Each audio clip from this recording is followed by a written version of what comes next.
जिथपर्यंत माझी नजर जाते तिथपर्यंत मला लोकच लोक दिसतायत. अजूनही लोक या ठिकाणी येत आहेत.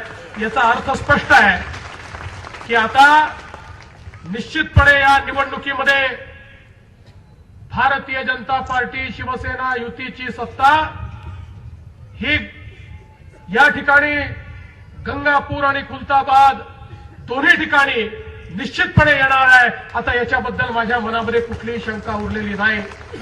आपण बघू शकता सर्व समाजाचे लोक आहे, सर्व धर्माचे लोक आहे, सर्व जातीचे लोक आहे, समाजातले सर्व घटक या ठिकाणी उपस्थित आहेत.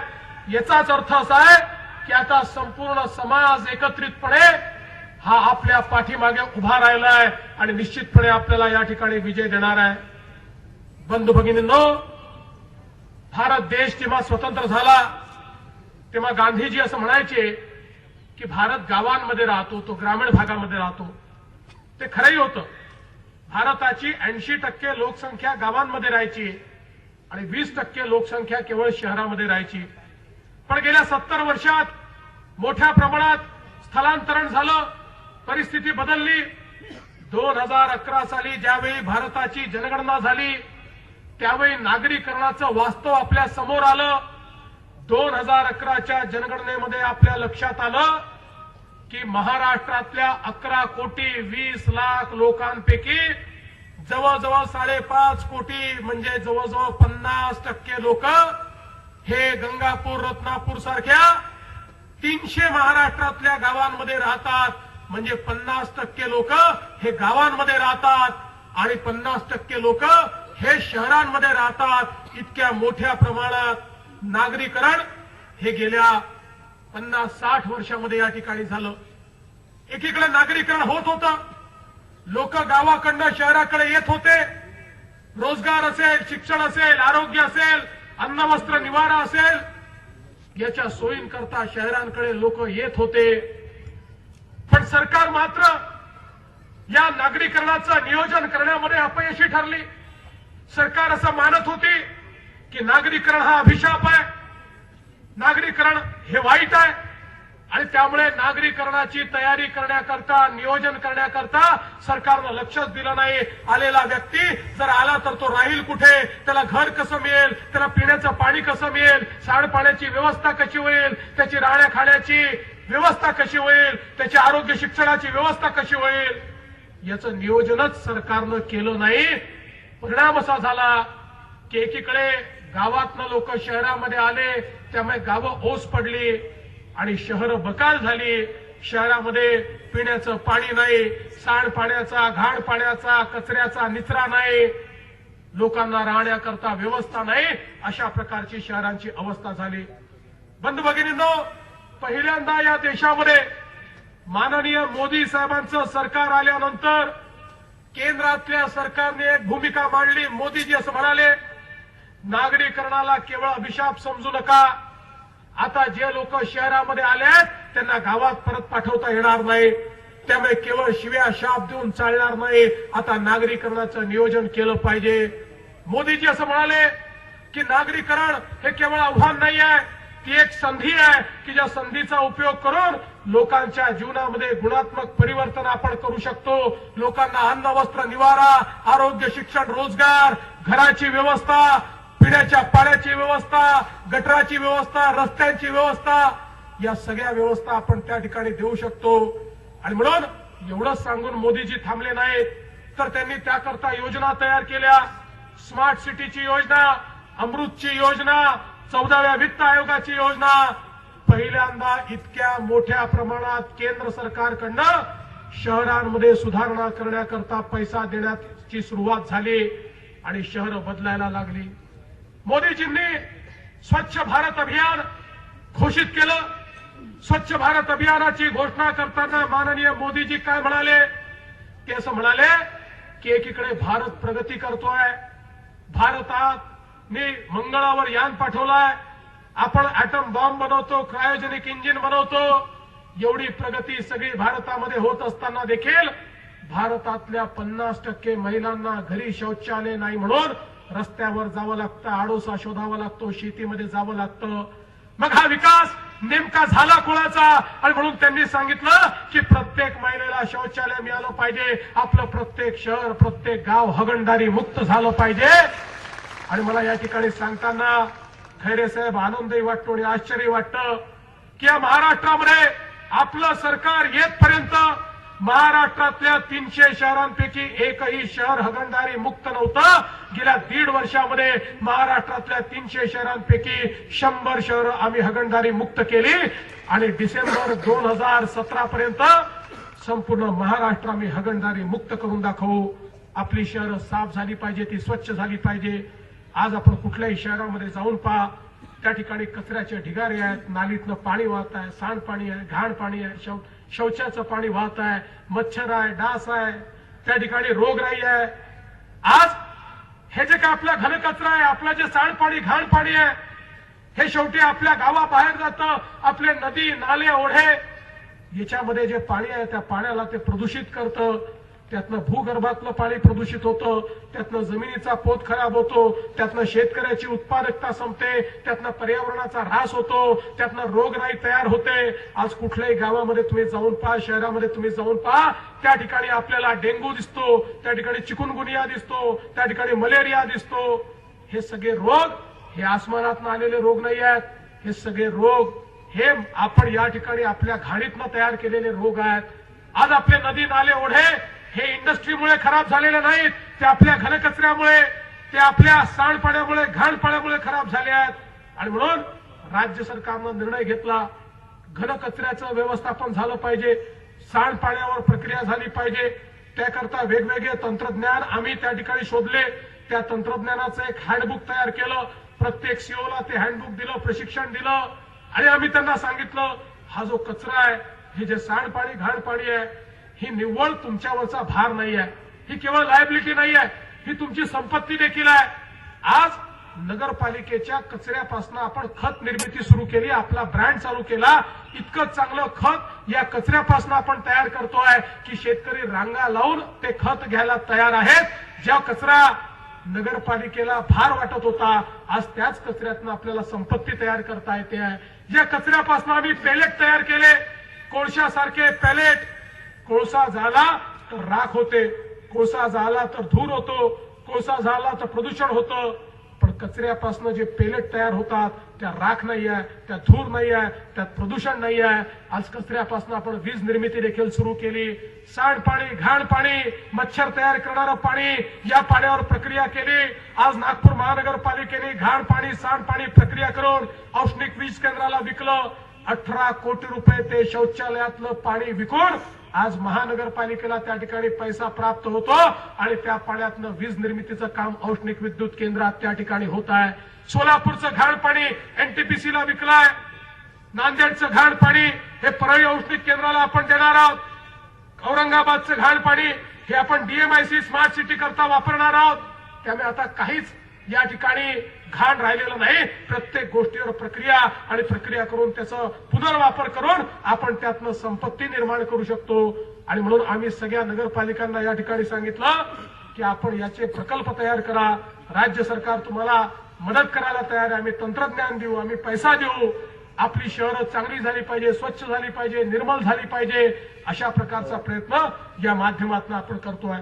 आज नगरपालिकांच्या संपूर्ण कारभारामध्ये आपल्याला मोठ्या प्रमाणात भ्रष्टाचार पाहायला मिळतो. बम साहेब, आपण सांगितलं आपल्याला स्मार्ट सिटी तयार करायची आहे, आपलं शहर हे सुंदर आपल्याला करायचंय, आपण काळजी करू नका. मग अशी रावसाहेबांनी सांगितलेली गोष्ट खरी आहे की आता तिजोरीला या आपल्या युतीचं कुलूप त्या ठिकाणी लागलेलं आहे, त्याच्यामुळे त्याची चाबी देखील आपल्याच जवळ आहे. त्यामुळे तुम्हाला निधीची कुठली कमतरता आम्ही पडू देणार नाही. जेवढे तुम्ही या ठिकाणी प्रकल्प तयार कराल त्या प्रकल्पांकरता महाराष्ट्राची तिजोरी आम्ही खुली करून देऊ. केवळ आमची अट एकच असणार आहे, काम गुणवत्तापूर्ण झालं पाहिजे, काम पारदर्शीपणे झालं पाहिजे, काम गतिशील झालं पाहिजे. आता आम्ही निर्णय केलाय की या ठिकाणी पैसा आम्ही देऊ, पण आम्ही पैसा दिल्यापासून 1 महिन्याच्या आत टेंडर निघालं पाहिजे. आणि ते टेंडरही आता तुमच्या नगरपालिकेत जसं निघतं तसं चालणार नाही. आपण दोघे भाऊ मिळून खाऊवाला टेंडर नाही, तर खऱ्या अर्थानं पारदर्शी काम करणारं टेंडर हे त्या ठिकाणी निघालं पाहिजे. 100 दिवसामध्ये वर्क ऑर्डर दिला गेला पाहिजे. वर्क ऑर्डर मध्ये कुठल्या दिवशी काम समाप्त होईल हे लिहिलं गेलं पाहिजे. करण्याची आवश्यकता नाही, कारण पीडब्ल्यूडी विभागामध्ये जे खराब काम होत होतं त्या कामामध्ये सुधारणा जर आज झाली असेल तर ती तुमच्यामुळे झाली. तुम्ही त्याचा अभ्यास करून त्या ठिकाणी गुणवत्तापूर्ण कामं कशी करायची हे राज्य सरकारला सांगितलं आणि त्यातनं आपण गुणवत्ता सुधारवली. पण आम्ही आता हाही निर्णय घेतलाय की केवळ नगरपालिकेच्या भरोशावर हे सोडून देणार नाही. आम्ही आता त्याकरता त्रयस्थ यंत्रणा राज्य सरकारची तयार केली आहे.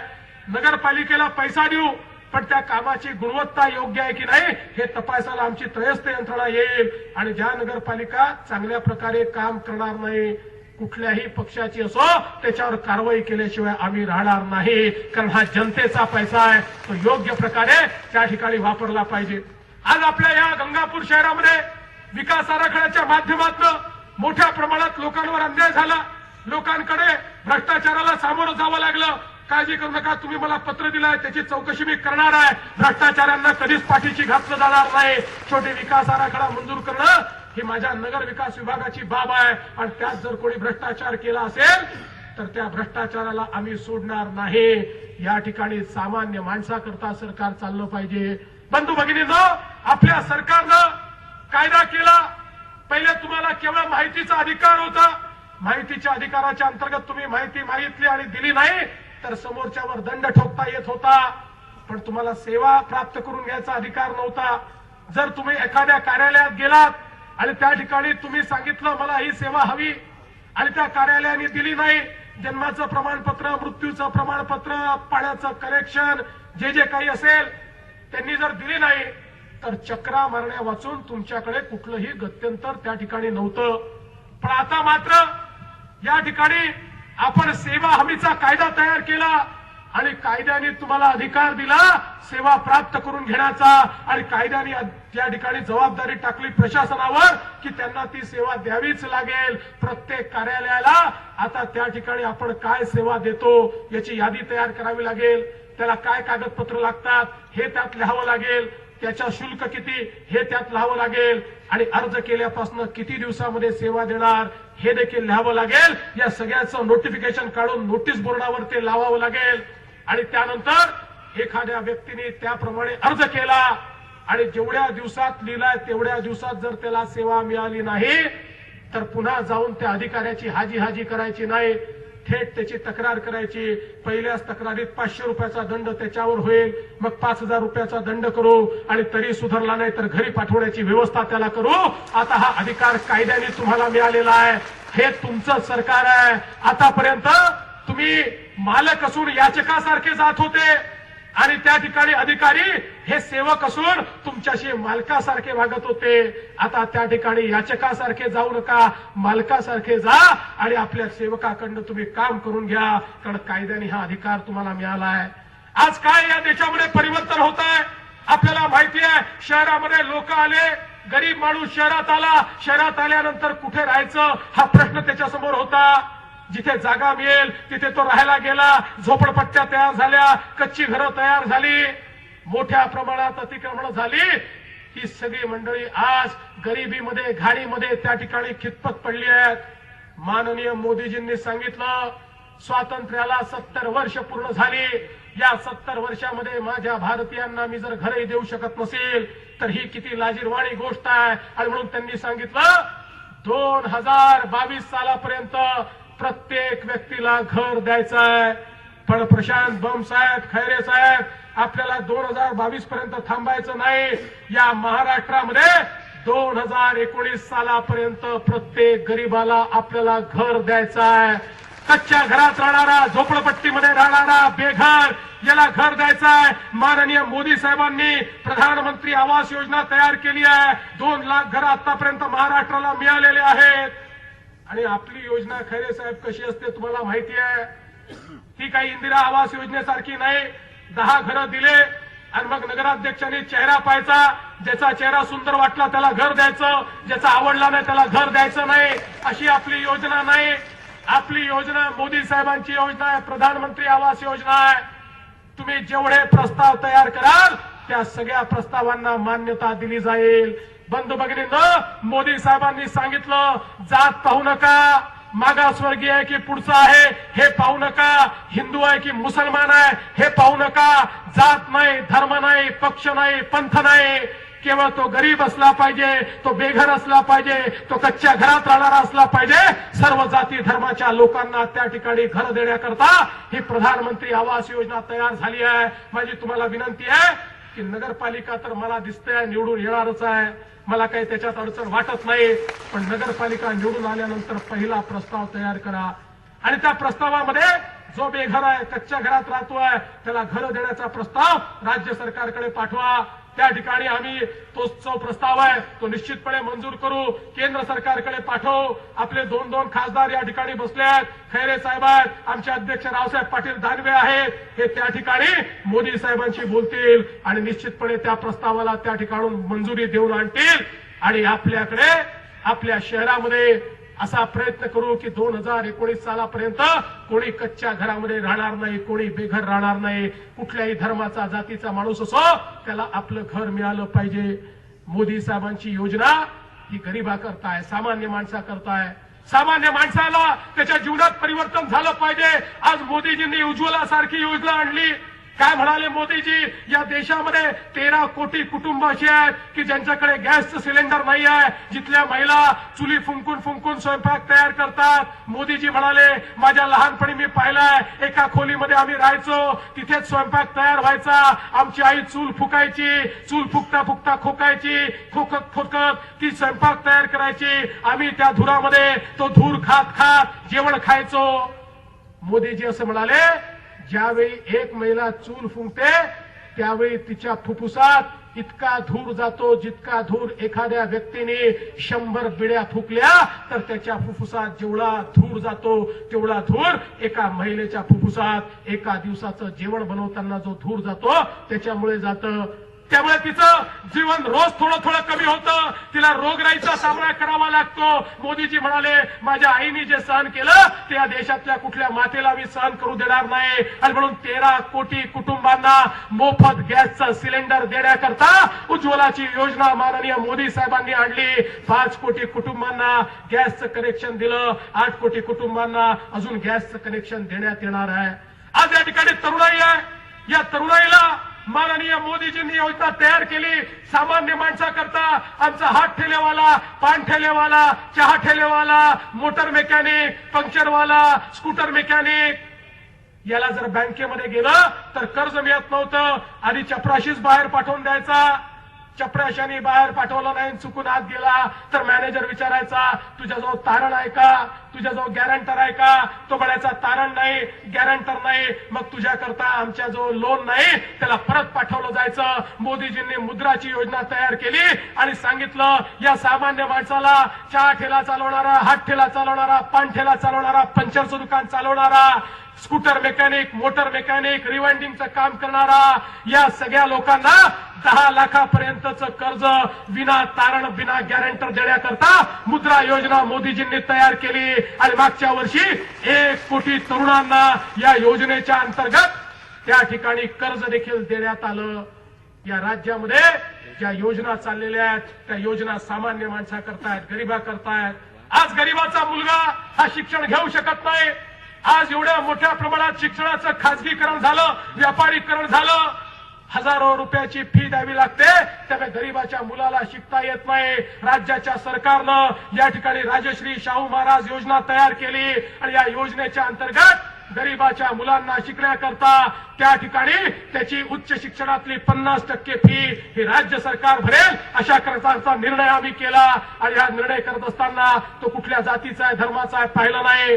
तो या ठिकाणी जातीचा धर्माचा कुठलाही असो, तो जर गरीब असेल तर त्या गरीबाला त्या ठिकाणी फी देण्याचं काम हे राज्य सरकारच्या वतीनं केलं जाईल. अल्पभूधारक शेतकरी, हातमजूर, शेतमजूर यांच्या मुलांना उच्च शिक्षणात ऍडमिशन मिळाली, अर्धी फी भरली तरी त्यांना राहण्याकरता काय, खाण्याकरता काय असा प्रश्न होता. आम्ही भाऊसाहेब पंजाबराव देशमुख योजना तयार केली आणि त्या योजनेच्या अंतर्गत अल्पभूधारकांच्या मुलांना मोठ्या शहरामध्ये त्या ठिकाणी 30,000 रुपये राहण्या खाण्याकरता आणि छोट्या शहरामध्ये 20,000 रुपये राहण्या खाण्याकरता देण्याचा निर्णय राज्य सरकारच्या वतीनं झाला. हे सरकार सामान्य माणसाकरता चाललाय, हे गरिबाकरता चाललाय. बंधू भगिनींनो, मी आपल्याला एवढंच सांगण्याकरता आलो आहे की आज मोठ्या प्रमाणात परिवर्तन होत आहे. या शहरामध्ये परिवर्तन आपल्याला करायचं आहे. हे परिवर्तन निश्चितपणे होणार आहे. आम्ही आपल्या पाठीशी आहोत.